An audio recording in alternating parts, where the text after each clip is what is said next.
Yaxshi erkakni ayoli hech qachon yomon bo'lmagan.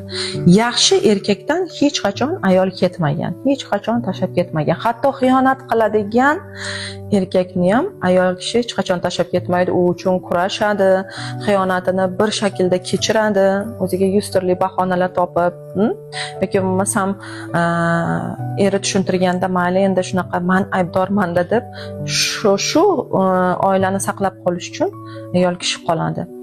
Faqatgina xasis erkakdan ayol kishi qochadi. Xasis deganda qaysi ma'noda? Mehr berishda xasis, marhamat ko'rsatishda xasis, ayolini maqtamaydigan erkak xasis, moddiy tarafdan ta'minotini qilmaydigan, nafaqasini bermaydigan erkaklardan ayollar qochadi.